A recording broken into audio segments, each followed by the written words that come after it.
Jadi kita sedikit mengulas materi pekan lalu terkait populasi dan sampel ya. Jadi yang kita ketahui bahwa populasi ini merupakan target subjek penelitian kita yang sangat luas ya. Jadi katakanlah kita punya kriteria atau kita menentukan populasi apa, katakanlah masyarakat satu Indonesia atau mungkin mahasiswa aktif seluruh mahasiswa aktif di Universitas Muhammadiyah Purworejo juga bisa.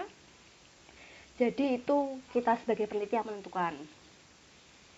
Nah, kemudian karena kita tidak memiliki cukup banyak kemampuan ya, ada kemampuan usaha dan juga waktu dan juga tenaga untuk mengambil data dari semua anggota populasi, maka kita dibantu dengan teknik atau pendekatan di statistika yang disebut sampling. Jadi sampling ini adalah suatu metode untuk pengambilan sampel, atau bisa kita bilang sampel ini sebuah perwakilan dari populasi yang ingin kita pelajari atau kita ambil datanya. Yang tentunya sampel ini nanti jumlahnya lebih kecil dan harapannya juga bisa mewakili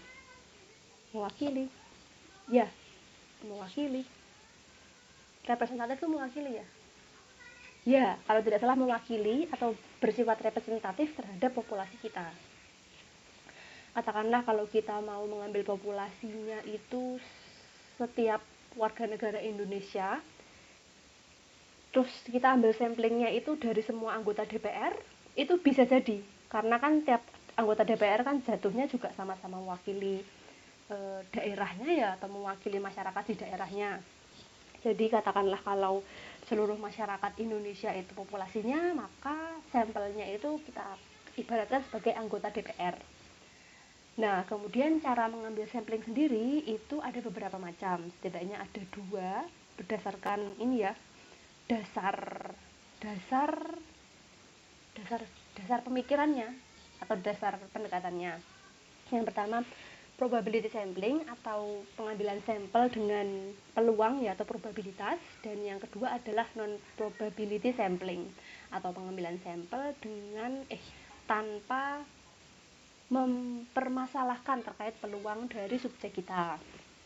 Nah, untuk probability sampling sendiri ini karena dia menggunakan peluang, maka kemampuannya untuk bisa digeneralisasikan ke populasinya itu lebih tinggi daripada yang non probability. Di samping itu juga klaimnya dari probability sampling ini, dia itu bisa mendapatkan sampel yang mewakili, bersifat lebih mewakili karena kita memilihnya secara acak. Di mana statistika itu memang sangat lekat ya untuk hal-hal yang kita peroleh secara acak dan tidak bias, itu memang sangat dijunjung tinggi. Nah, untuk beberapa cara atau teknik ya probability sampling, di sini ada simple random sampling, ada systematic random sampling, ada stratified random sampling, dan cluster sampling. Di sini kalau sampling dengan pengacakan sederhana, kita langsung secara acak mewawancarai orang secara acak ya. Kalau kemarin contohnya kalau kita seorang wartawan datang ke universitas dan kita mau mewawancarai orang secara acak, maka kita mohon maaf saya salah. Jadi simple random sampling memang dia jatuhnya pengacakan secara acak ya. Jadi memang kita bisa mengacak anggota populasi yang kita punya, itu dipilihnya katakanlah menggunakan lempar koin atau mungkin menggunakan fungsi random yang ada di Excel, dan juga katakanlah melempar dadu, itu semua bisa kita terapkan. Jadi dia cenderungnya acak dan sederhana, tidak ribet-ribet lah. Nah, ini beda sama yang sistematik atau sistematis ya. Pengacakan sistematis ini dia cenderung memiliki pola dalam melakukan pengacakan. Katakanlah kalau kemarin contohnya itu menggunakan urutan. Saya memiliki absen mahasiswa kelas eksperimen, ada absennya, itu bisa saya acak di mahasiswa urutan ke-3. Jadi setiap kelipatan ketiga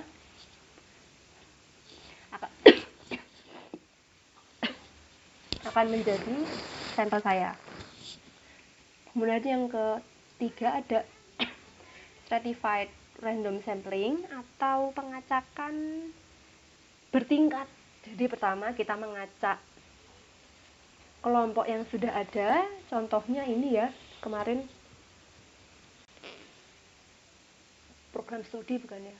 Oh, ini fakultas ya. Fakultasnya jadi kita tentukan semua fakultas dan baru kemudian kita acak per fakultasnya. Jadi fakultas ilmu sosial kita acak berapa orang, kita ambil sebagai sampel, kemudian fakultas pendidikan kita acak juga diambil berapa sampel, dan jumlah sampel yang kita ambil itu akan mencerminkan jumlah masing-masing anggota populasinya.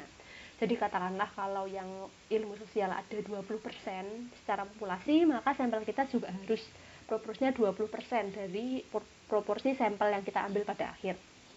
Nah, yang terakhir ada klaster. Ini untuk jumlah populasi yang begitu besar ya, katakanlah satu Indonesia kan ada sangat banyak kecamatan. Nah, itu kita acak kecamatan mana saja yang kita pilih, dan nanti baru kita ambil secara acak anggota WNI mana yang mau kita jadikan sampel. Jadi ini diacaknya di bagian klasternya atau suatu kelompok yang sudah ada ya, katakanlah contohnya kecamatan tadi. Kemudian yang terakhir untuk non probability sampling, ini pengambilan sampelnya itu memang subjektif ya oleh peneliti. Jadi memang semua anggota populasi yang sudah kita tetapkan identitas, sebenarnya dia itu target populasi kita, tapi tidak kita berikan peluang yang sama untuk mereka bisa menjadi sampel kita. Sehingga di sini ada beberapa contoh pendekatannya, yaitu menggunakan kuota. Jadi ada kuota ya, bukan hanya kuota internet, tapi di sini juga kuota sampel yang dia memang sudah dibatasi, katakanlah hanya membutuhkan 40, ya hanya 40 pertama saja yang nanti kita ambil datanya. Kemudian selanjutnya ada convenience atau accidental sampling, yang di sini kalau convenience kan artinya nyaman ya, yang memudahkan. Sementara accidental ini pas kebetulan ada. Jadi di sini poin pentingnya adalah memang sampel yang kita ambil berdasarkan kemudahan kita mengakses sampel tersebut. Katakanlah saya mengampu mata kuliah metode eksperimen, maka saya mengambil seluruh mahasiswa sebagai sampel saya. Berarti nanti saya jatuhnya menggunakan teknik sampling convenience atau accidental. Nah, kemudian lanjut yang ketiga, ada non probability sampling, purposive sampling. Kalau purposive kan tujuan ya, the purpose of this study, tujuan dari studi ini adalah. Nah, jadi di sini memang pengambilan sampel itu berdasarkan suatu tujuan atau kriteria yang sudah kita tetapkan sebelumnya. Katakanlah kalau kemarin sempat ada teman-teman yang mau meneliti terkait ini ya, mahasiswa rantau, terus menyebarkan kuesioner, hanya mahasiswa rantau yang bisa mengisi. Nah, itu jatuhnya nanti non probability purposive sampling.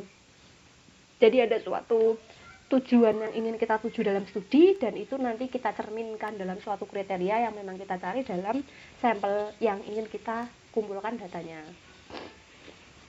Kemudian yang terakhir ada snowball, bola salju, di mana di sini yang satu subjek pertama kita bisa menjadi sumber informasi untuk kita mendapatkan subjek kedua dan ketiga dan terakhir dan selanjutnya. Jadi memang ini katakanlah sangat sering digunakan oleh penelitian kualitatif, karena biasanya kasusnya kan unik ya dan susah ditemukan. Jadi digunakanlah snowball sampling. Itu sedikit pengulasan dari pekan lalu. Jadi semoga teman-teman bisa mendapatkan gambaran lebih baik ya terkait populasi dan sampling ini. Nah, dan kita lanjut ke outline perkuliahan pertemuan kelima ini. Jadi di sini pertama kita akan membahas terkait desain eksperimen within subject, yang kemarin teman-teman sudah mengumpulkan tugasnya ya di review artikel ilmiah eksperimen dengan desainnya within subject. Yang kedua ada desain eksperimen between subject, yang insya Allah nanti setelah perkuliahan, jadi di akhir perkuliahan ini, di akhir pertemuan, di akhir pertemuan ini akan saya jelaskan terkait tugasnya. Dan yang ketiga nanti ada penjelasan terkait kelebihan dan kekurangan desain eksperimen berdasarkan jumlah kelompoknya. Kita lanjut saja. Jadi di sini ada sedikit ilustrasi ya terkait between subject design dan within subject design. Ini untuk bahasa Inggrisnya bahasa Indonesianya saya kurang yakin ya terkait artinya between subject. Kalau between kan di antara ya. Kalau within itu di dalam. Ya, jadi ini kalau secara awamnya mungkin memang between subject design ini adalah sebuah studi yang melibatkan minimal 2 kelompok. Jadi masing-masing kelompok ini bisa dilihat ya. Ini kelompok pertama, ini kelompok kedua. Jadi di sini kita ketahui between dan within itu sama-sama punya 8 ya. 8 subjek. Kita mungkin fokus ke yang between dulu. Dari 8 subjek ini sama peneliti dibagi menjadi 2 kelompok. Di mana kelompok A itu mendapatkan perlakuan A dan kelompok B mendapatkan perlakuan B. Nah, hasilnya nanti kan kita cek ya, gimana nih efektivitas perlakuan misal atau pengaruh perlakuannya gimana terhadap variabel dependen kita. Kita bandingkan antara kelompok A dan kelompok B. Nah, itu namanya between subject design. Jadi antar minimal 2 kelompok atau antar kelompok gitu ya. Nah, kemudian kalau kita lihat yang within subject design, ini dia sama juga 8 jumlah subjeknya, tapi 8 orang ini dia memperoleh 2 perlakuan yang berbeda. Jadi mereka sama-sama mendapatkan treatment perlakuan A dan mereka juga mendapatkan perlakuan B. Beda sama yang between. Kalau between kan kelompok A ya dapatnya perlakuan A, bukan perlakuan B. Begitu pula yang kelompok B, dia tidak mendapatkan perlakuan A, dia hanya mendapatkan perlakuan B. Tapi kalau di within subject design, semua subjeknya itu mendapatkan perlakuan A dan B. Mungkin contoh kemarin, salah satu kata kunci dalam within subject design itu ini ya, pretest post-test. Katakanlah pretestnya itu kondisi sebelum diberi treatment, jadi kita namakan kontrol, dan post-testnya itu kondisi setelah menerima treatment, jadi ya post-test gitu. Nah, ada juga satu lagi desainnya, yaitu mixed design atau desain campuran ya, dimana dia ini menggabungkan kedua jenis desain ini. Dia menggabungkan within subject design dan between subject design pada satu eksperimen. Ilustrasinya adalah, misal ya, kita punya between subject design. Ini kan kita hanya memberikan post test ya. Nah, bedanya dengan mixed design itu adalah sebelum kita memberikan perlakuan, kita juga misalkan memberikan pretest. Nah, jadi dengan adanya pretest di between subject design, kita tidak hanya bisa membandingkan antar kelompok perlakuan, namun juga membandingkan sebelum dan sesudah perlakuan itu diberikan pada subjek kita. Nah, itulah penjelasan untuk mixed design. Lanjut, di sini yang pertama kita bahas dulu eksperimen within subject. Jadi dia ini berupa jenis desain eksperimental di mana semua peserta dihadapkan pada setiap perlakuan atau kondisi. Hal ini juga dikenal sebagai desain tindakan berulang atau repetitif ya. Dan istilah perlakuan digunakan untuk menggambarkan tingkat variabel independen, variabel yang dikendalikan oleh pelaku eksperimen atau kita sebagai peneliti. Ya, jadi kurang lebih sama ya seperti penjelasan yang tadi. Jadi setiap subjek memang diberikan semua perlakuan yang sudah kita rencanakan. Jadi dia dikenal juga sebagai tindakan berulang. Katakanlah kalau kita tadi pretest post-test, ada juga misal kalau kita punya 2 perlakuan yang berbeda, misal kita mau mengecek terapi menggambar dan terapi menulis, efektivitasnya bagaimana. Itu kan berarti mereka bisa diberikan, misalkan kita punya 8 subjek, mereka pertama dikasih terapi menulis dulu, kemudian kita ukur, kemudian kita beri terapi menggambar, kita ukur lagi, kemudian dan subjek lainnya ada yang malah kebalikannya, itu bisa. Jadi tapi itu jatuhnya tetap within subject design karena semua anggota subjek kita itu mendapatkan perlakuan yang sudah kita rencanakan sebelumnya.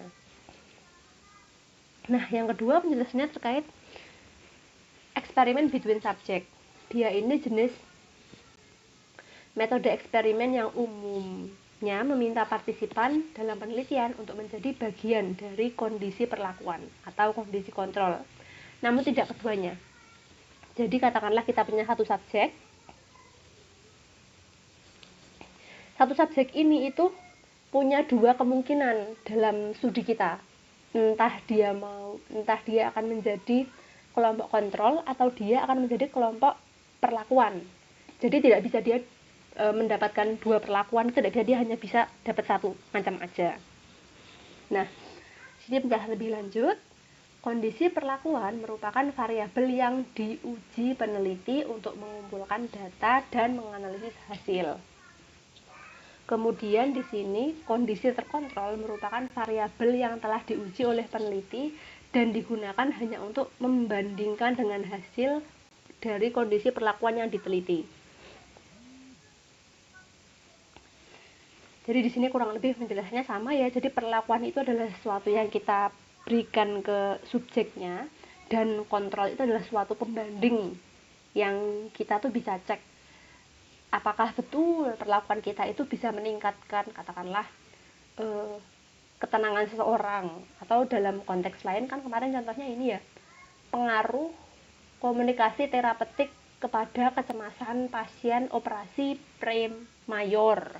Nah, apakah betul komunikasi terapeutik itu bisa menurunkan kecemasan? Itu juga bisa nanti dipastikan. Maksudnya sebagai pembanding. Jadi kita punya yang kita berikan perlakuan komunikasi terapeutik, ada juga yang tidak kita berikan terapi. Nah, itu nanti kan kita bandingkan hasilnya tuh mana yang lebih. Bukan mana yang lebih ya, tapi apakah perlakuan kita memang betul berpengaruh atau tidak. Nah, kita lanjut. Di sini ada kelebihan dan kekurangan. Untuk within subject itu kelebihannya adalah dia memerlukan partisipan yang lebih sedikit dibandingkan between subject. Tentu ya, kan tadi contohnya 8 orang. Di ilustrasi kan ada 8 orang tuh, between dan within. Jadi kalau within subject bisa jadi 4 orang tuh cukup atau 8 orang cukup. Jadi kalau teman-teman nanti suatu hari mau melakukan penelitian eksperimen dan ternyata terkendala jumlah subjek, bisa direnungkan untuk menggunakan within subject saja. Dan yang kedua, dia bisa menjadi lebih efisien karena cepat ya, kan satu kali jalan misal, satu kali pembelian perlakuan, satu kali prosedur selesai bisa. Dan yang ketiga, lebih disukai karena alasan statistik, dia bisa menekan variasi. Seperti yang kita tahu ya, bahwa manusia kan sangat beragam dan sangat susah sejujurnya untuk bidang studi kita tuh menjaga variasi yang mungkin terjadi. Beda kalau sama tanaman. Kalau tanaman kan secara genetis hampir sama ya, kalau indukannya sama. Kalau kita kan udah, misalkan kita saudara aja ya, oke lah kita gennya tuh hampir sama semua. Tapi kan nanti dalam kita berinteraksi dengan budaya, pengalaman SD, SMP, SMA itu kan bisa menimbulkan variasi yang sangat tidak terduga. Dan penggunaan within subject ini bisa sedikit menjadi solusi atas variasi yang mungkin kita temukan antar individu, karena kan kita pakainya subjeknya sama kan untuk semua perlakuan. Jadi variasinya lebih sedikit, lebih aman lah, lebih disukai karena alasan statistik. Nah, kemudian untuk between subject, kelebihannya adalah paparan pada salah satu tingkat variabel independen tidak dapat mencemari perilaku partisipan pada tingkat lainnya. Hal ini mungkin ilustrasinya gini ya, katakanlah kita punya tadi perlakuan terapi menulis dan terapi menggambar. Nah, kalau kita pakai between subject, kita punya dua kelompok. Kelompok terapi menggambar itu perlakuannya tidak akan mencemari perilaku partisipan di kelompok terapi menulis.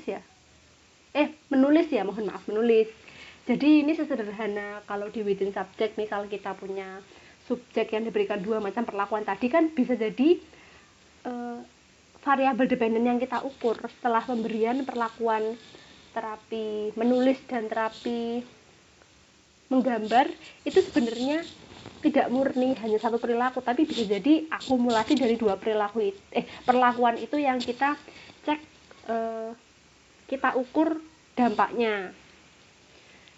Jadi masing-masing within dan between punya kelebihan dan kekurangan, Dan kalau within, mungkin kita lanjut ke kekurangannya ya. Pertama, dia jarang digunakan di beberapa area bidang ilmu psikologi. Yang contohnya bisa memungkinkan partisipan untuk belajar. Misal pengaruh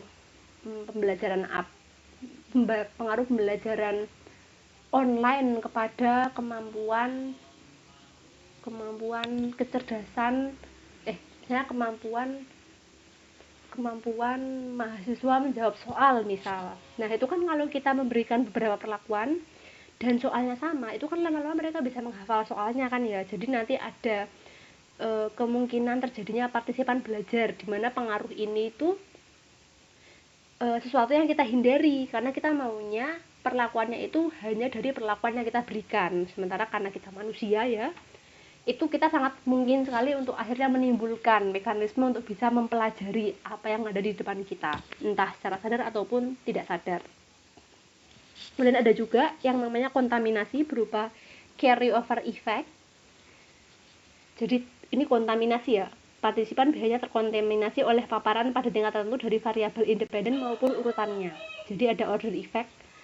Jadi kalau carry over effect mungkin dari ini ya, yang tadi perlakuan menulis dan perlakuan menggambar, itu kan pengaruh dari perlakuan menulis bisa jadi terbawa ke pengaruh perlakuan menggambar, yang nanti kalau kita ukur sebenarnya ini tuh tidak murni dari satu perlakuan, namun dari kombinasi dua perlakuan itu bisa terjadi. Nah, ada juga dampak dari urutannya. Nah, urutannya itu katakanlah menggambar dulu baru menulis.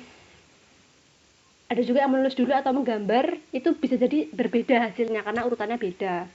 Kemudian ada juga fatigue effect atau dampak lelah ya. Jadi barangkali kalau kita hanya dua perlakuan, subjek kita tidak lelah, tapi kalau kita punya katakanlah 5 perlakuan, bisa jadi nanti subjek kita malah lelah, dan itu juga bisa mempengaruhi hasil yang ingin kita ukur.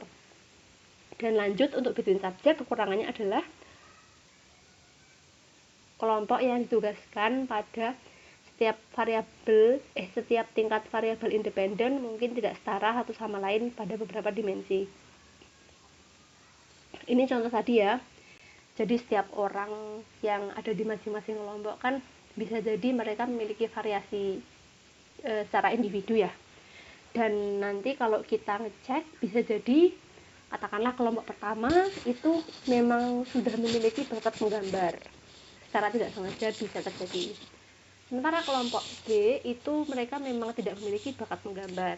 Jadi nanti katakanlah yang kita khawatirkan adalah kalau memang perlakuan menggambar itu lebih efektif, itu bukan karena responden kita memang punya bakat, tapi karena memang mereka itu mendapatkan pengaruh dari perlakuan kita. Dan inilah yang kita khawatirkan, karena bisa jadi pembagian kelompoknya itu tidak setara kemampuannya. Begitu. Nah, kita lanjut. Di sini ada penjelasan lebih ya terkait kelebihan dan kekurangan dari within subject eksperimen dan between subject eksperimen. Mungkin kita sedikit menjelaskan terkait yang within subject eksperimen.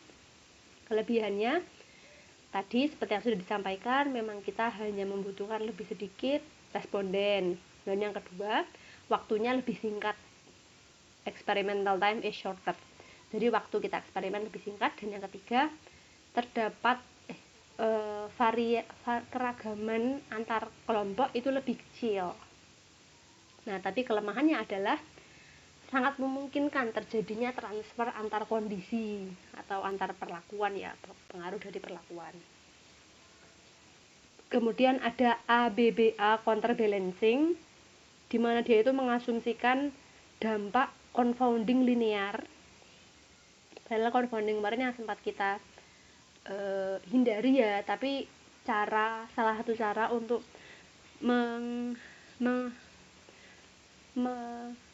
mencegah terjadinya transfer itu adalah dengan counterbalancing, di mana counterbalancing di sini salah satu contohnya adalah ABBA. Di sini selanjutnya ada all counterbalancing assume symmetrical transfer. Jadi semua counterbalancing apapun macamnya ya, apapun jenisnya, apapun pendekatannya, itu mengasumsikan terjadinya transfer secara simetris transfer. Jadi ya transfernya memungkinkan, kita sudah berusaha untuk menghalaunya dengan ABBA counterbalancing, tapi nanti kita ada asumsi dampak confounding, tapi kalau kita pakai apapun jenis counterbalancingnya tetap ada yang namanya transfer simetris. Jadi kita tidak bisa secara bersih ya atau secara kuat, secara murni menyampaikan bahwa penelitian within subject kita itu tidak ada transfernya, itu tidak bisa. Dan yang terakhir ada range effect can cause problem. Range effect itu tadi ya, range kan jangka, jadi dampak dari jangka tuh kayak perlakuan yang kita berikan bisa menimbulkan masalah. Mungkin ini agak susah memahaminya ya, tapi tidak apa-apa, setidaknya kita sedikit berkenalan dan mengetahui salah satu kekurangan dari within subject eksperimen itu seperti yang terpaparkan. Dan yang kedua, ini ada between subject eksperimen. Jadi di sini untuk kelebihannya memang dia tidak memungkinkan terjadinya transfer antar kondisi. Dan yang kedua, dia tidak membutuhkan counterbalancing ya, karena memang tidak ada transfer, beda dengan within subject. Dan yang ketiga, kita bisa menggunakan matching, pencocokan ya, atau memasangkan, yang dimana dia bisa menekan keragaman antar kelompok. Jadi nanti kita benar-benar cek antar kelompok yang kamu punya bakat seni, kamu punya bakat seni, berarti kalian kita pisah di kelompok yang berbeda. Jadi nanti ada kecocokan antar keduanya. Kamu nggak punya bakat seni, berarti kamu tidak boleh disamakan, kamu harus tetap berada di kelompok yang berbeda. Jadi harapannya nanti bisa meratalah pengaruhnya, bisa dilihat. Nah, kemudian yang keempat ini ada random assignment of participant eliminates bias. Jadi di sini ada pemberian tugas ya, atau pengelompokan subjek-subjek yang kita punya itu secara acak untuk bisa mengurangi bias kita.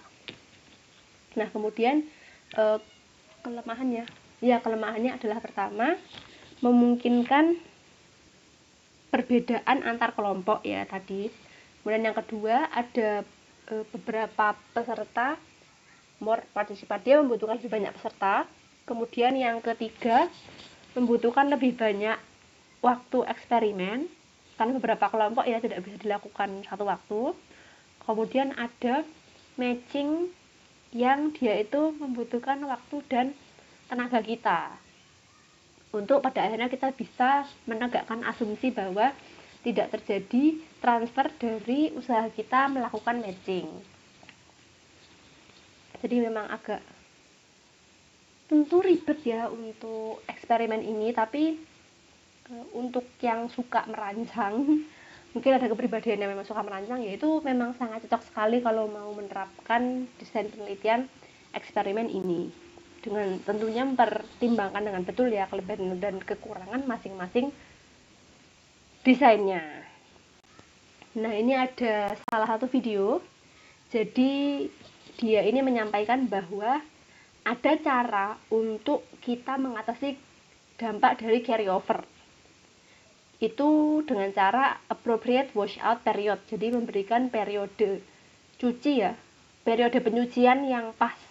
Nah, untuk lebih jelasnya kita tonton videonya, nanti setelah itu baru saya jelaskan terkait videonya. Jadi kita simak dulu ya. In a crossover trial design, participants are randomly assigned to the intervention or control, and then, after their outcomes are measured, they cross over into the other study arm, and then have their outcomes measured again. These studies are good for investigating chronic conditions with continuous outcome measures.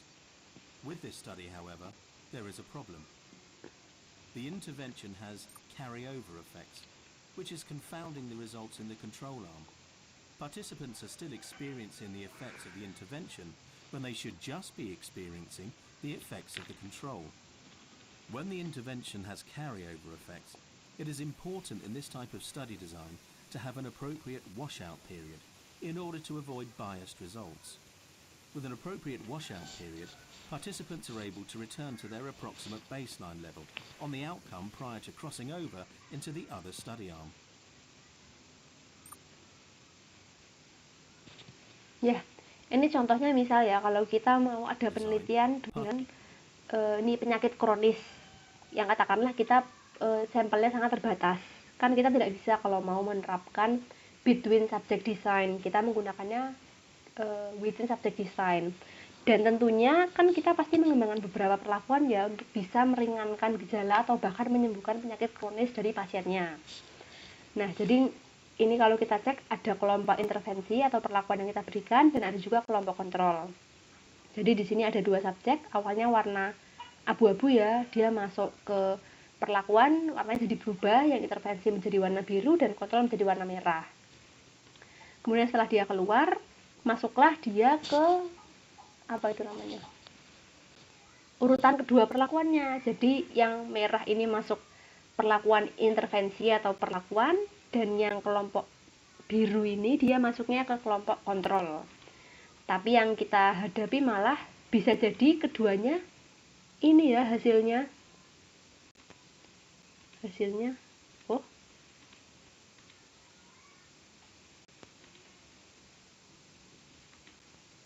hasilnya ya mungkin ini tidak berubah warna ya, tapi saya bayangannya nanti dua-duanya itu yang mbaknya dari atas yang sudah diberikan perlakuan kemudian dia masuk kontrol, dia ini masih meng-carry over, masih membawa dampak dari perlakuan yang dia peroleh.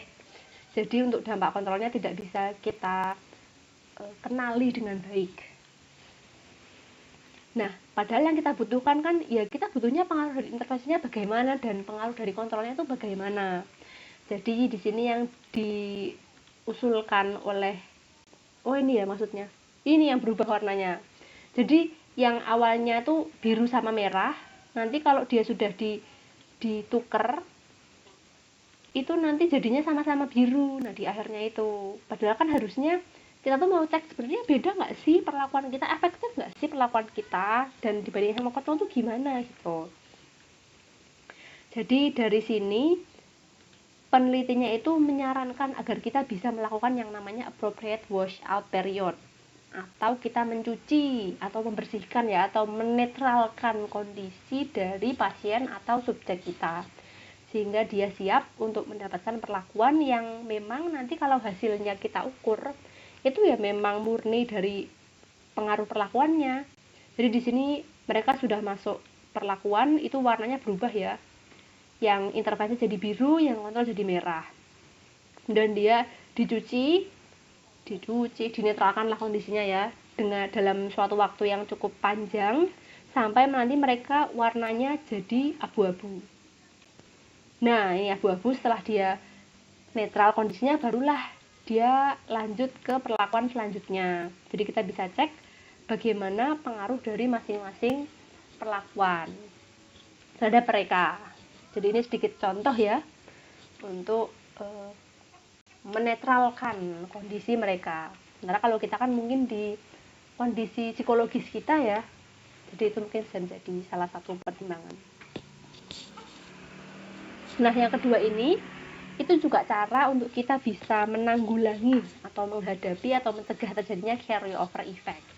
Tapi di sini bukan pakai dinetralkan kondisinya ya, bukan dicuci seperti tadi, tapi dengan randomized split halves, atau kita bisa artikan alat ukur atau kuesioner yang kita gunakan itu kita belah jadi dua secara acak, dimana katakanlah setengah dari kuesioner kita berikan untuk pretest dan setengah dari kuesioner kita berikan untuk post-test.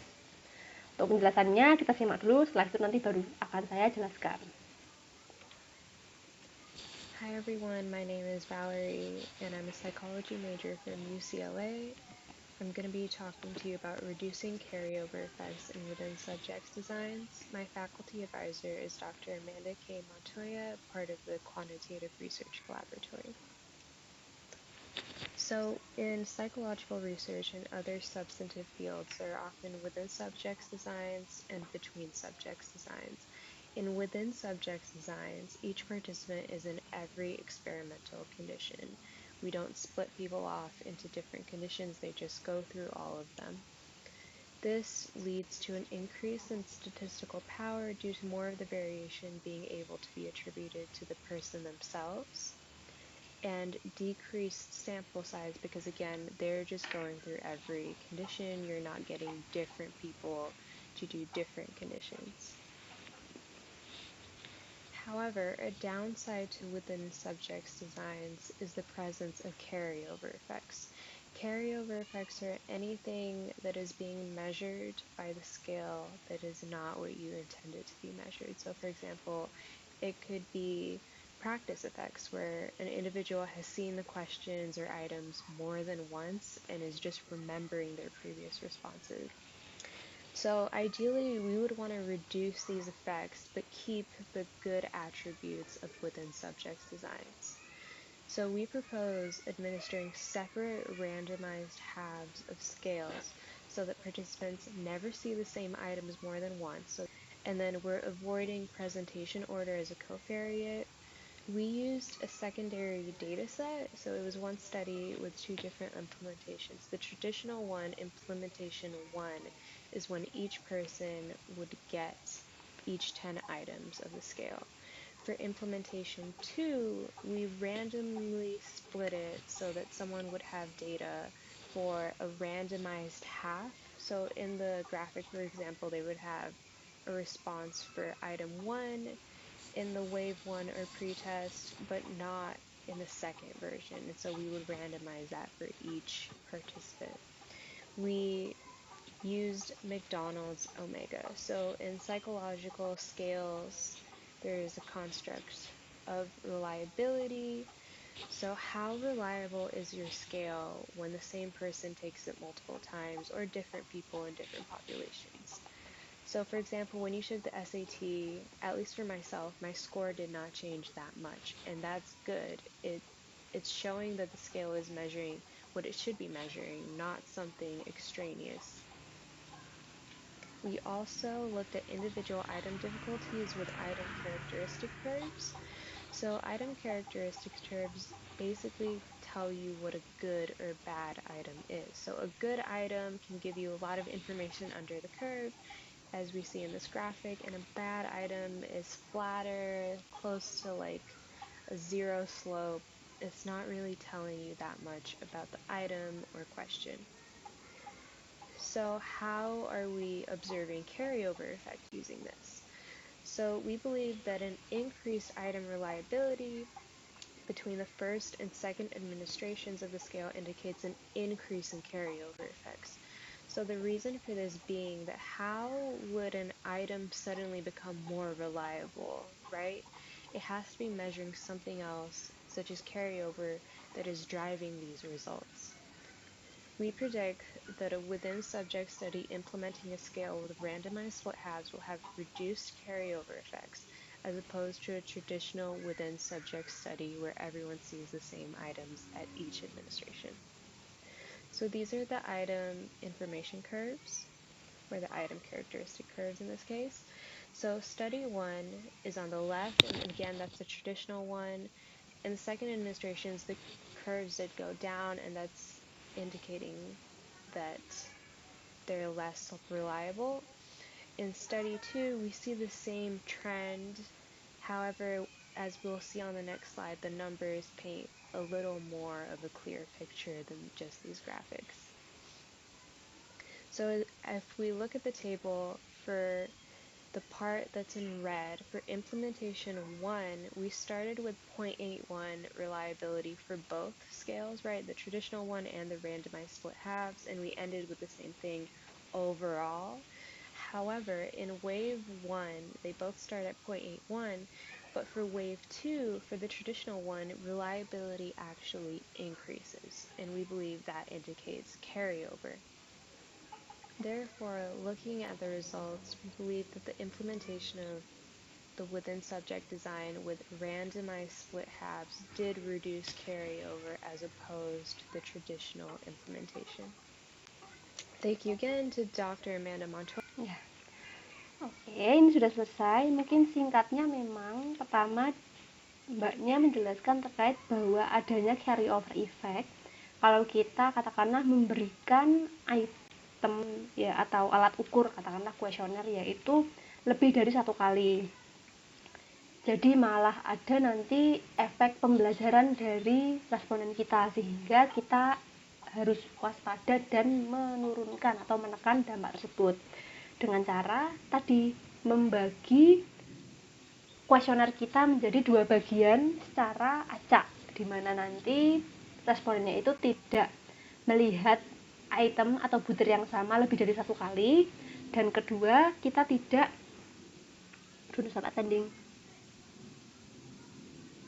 saya kurang paham yang ini ya tapi mungkin yang kedua ini, do not attending to items due to scale length itu mungkin maksudnya ada kaitannya dengan besarnya kuesioner ya, atau panjangnya kuesioner. Jadi mungkin saya kurang tahu ini maksudnya apa, tapi nanti kurang lebih ya bahasa Inggrisnya kalau mau dicari bisa di googling. Dan sekali lagi ini tidak harus dikuasai semua ya teman-teman, tapi setidaknya kita punya langkah awal untuk bisa mengenali cara-cara untuk menekan dampak carryover effect tadi. Dan yang ketiga ada avoid presentation order as covariate. Jadi di sini memang menghindari ini ya, urutan dari presentasi.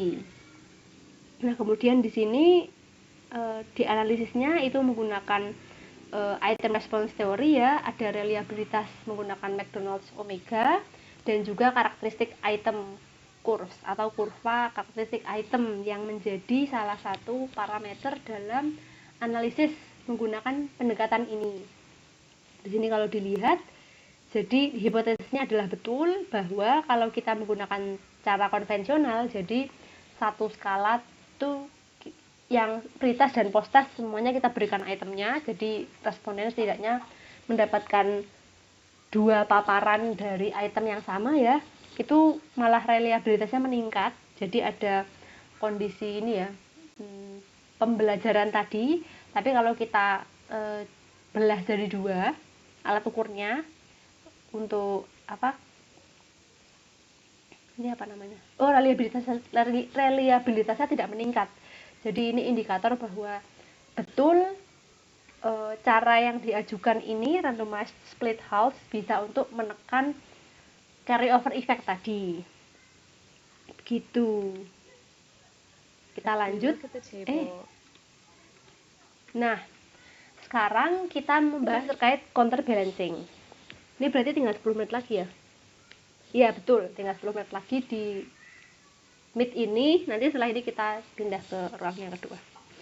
Nah, counterbalancing sendiri ini merupakan teknik untuk menekan dampak urutan pemberian perlakuan atau yang kita sebut sebagai order effect pada desain within subject. Jadi tadi within subject tidak hanya menggunakan ini ya, tidak hanya menggunakan appropriate washout period di video pertama, atau menggunakan split half randomization itu di video kedua, tapi kita juga bisa menggunakan yang namanya counterbalancing. Nah, tapi dalam kita menerapkan counterbalancing ini ada asumsi yang kita tuh mau nggak mau harus kita pegang, harus kita terapkan. Dimana pertama, kita mengasumsikan bahwa terdapat kemungkinan variabel confounding berupa order effect itu terjadi dalam studi kita, sehingga berusaha meratakan kadarnya ke setiap tingkat variabel independen.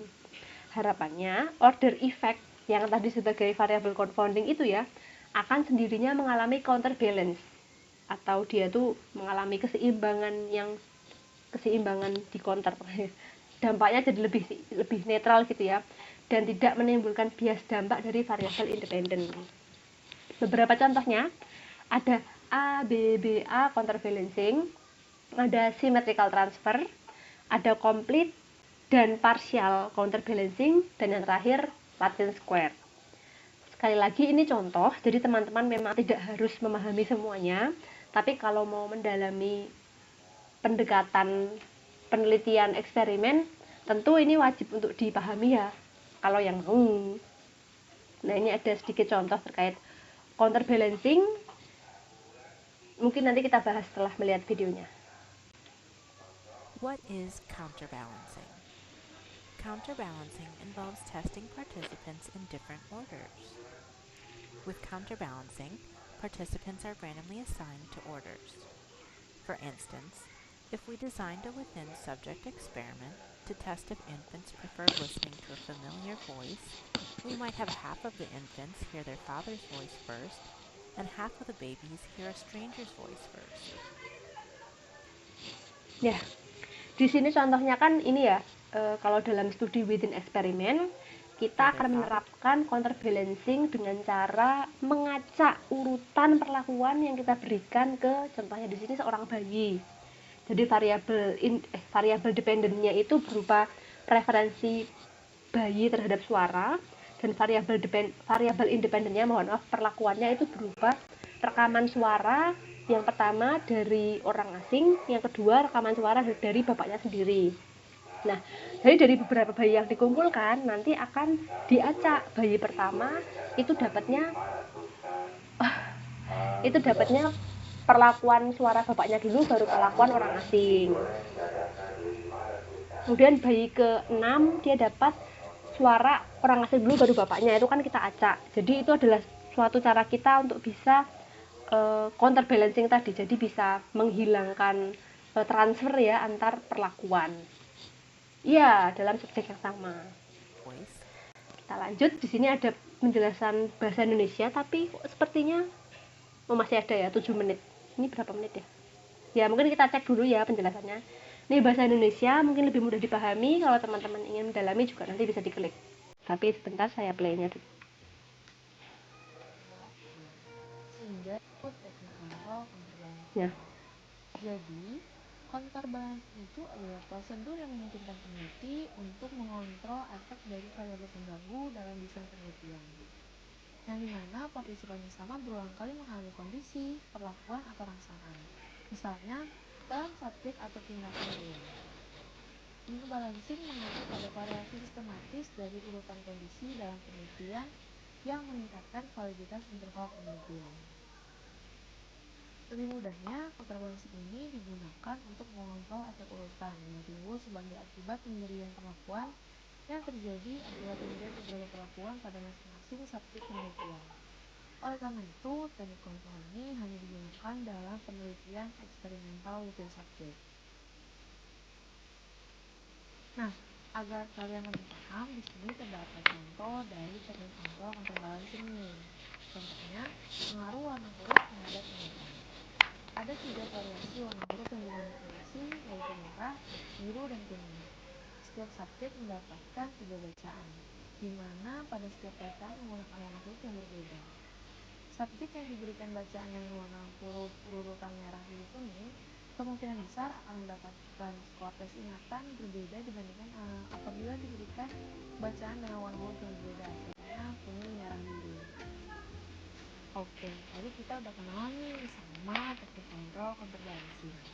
Sekarang kita kenal lebih jauh yuk sama-sama jenis-jenis kontrol apa aja sih dari counterbalancing ini. Nah, teknik kontrol dari counterbalancing ini ada 2 jenis ya. Jenis pertama yaitu adalah intrasubjek counterbalancing. Teknik counterbalancing ini dilakukan untuk mengontrol sequencing efek dengan memberikan jenis subjek perlakuan pada suatu urutan, kemudian diberikan lagi dengan urutan terbalik. Teknik ini dikenal dengan teknik ADBA counterbalancing. Karena apabila ada 2 variasi TB yaitu A dan B, maka dengan teknik ini setiap subjek akan didapatkan 4 kali perlakuan. Bila jumlah variasi TB lebih dari 2, misalnya 3 variasi, maka counterbalancing dilakukan dengan teknik ABCDA, sehingga setiap subjek mendapatkan 6 buah perlakuan. Tapi intrasubjek counterbalancing ini juga memiliki kelemahan nih, yaitu karena setiap subjek diberikan perlakuan yang lebih dari sekali, maka waktu yang dibutuhkan untuk melaksanakan penelitian berarti. Nah, sekarang di jenis counterbalancing yang kedua adalah intragroup counterbalancing. Kalian tahu nggak sih kalau kelemahan yang terdapat di teknik kontrol intrasubjek counterbalancing dapat diatasi dengan teknik intragroup counterbalancing? Karena teknik ini berusaha untuk mengontrol sequencing efek melalui kelompok, bukan melalui subjek seperti teknik intrasubjek. Oleh karena itu, teknik ini lebih efisien karena urutan perlakuan yang berbeda diberikan kepada kelompok subjek yang berbeda. Teknik ini sebenarnya menerapkan desain between subject pada desain between subject karena setiap kelompok mendapatkan urutan perlakuan yang berbeda. Oke, itu dia penjelasan terkait. Mungkin kurang lebih sudah cukup jelas ya karena menggunakan bahasa Indonesia. Jadi teman-teman yang belum terlalu yakin terkait quarter balancing bisa nanti bisa mengulas lagi videonya karena sudah ada sumbernya, nanti akan saya upload materinya. Kita lanjut saja. Ya, respon dari subjek kita itu dipengaruhi dari seperangkat stimulus atau stimulus yang ada jaraknya, berjarak atau berjangka, di mana range of response atau jarak dari responnya itu digunakan oleh stimulus atau dua-duanya.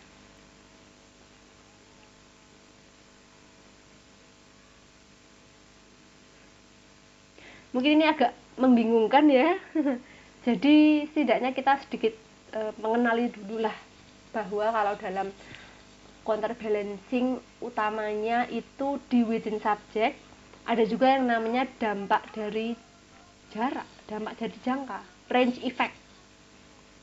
Kalau tadi kan ada carry over effect, ada fatigue effect, fatigue itu kecapean ya, ada juga dari practice effect, dari latihan, dan kalau yang ini namanya range effect sama context effect.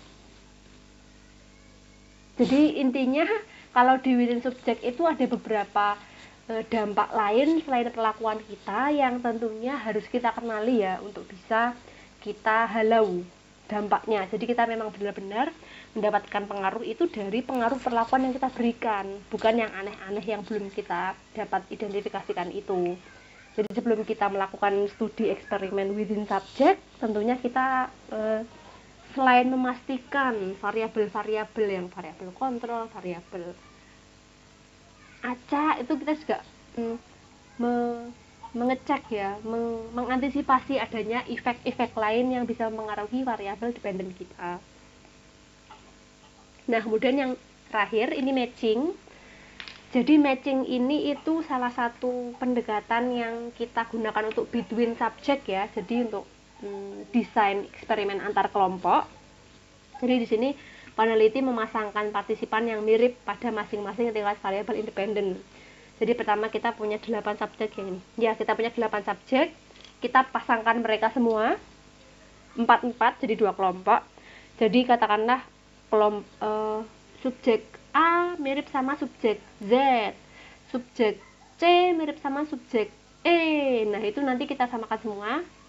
Baru kemudian kita berikan random assignment atau pengacakan pemberian perlakuan atau pengacakan pemberian kelompok mereka tuh masuk di mana gitu. Jadi kalau A sama Z, A-nya masuk kelompok mana, Z-nya masuk kelompok mana, E-nya masuk kelompok mana, Z-nya masuk kelompok mana. Jadi setelah kita melakukan pemasangan, barulah kemudian kita menerapkan random assignment atau pemberian tugas secara acak.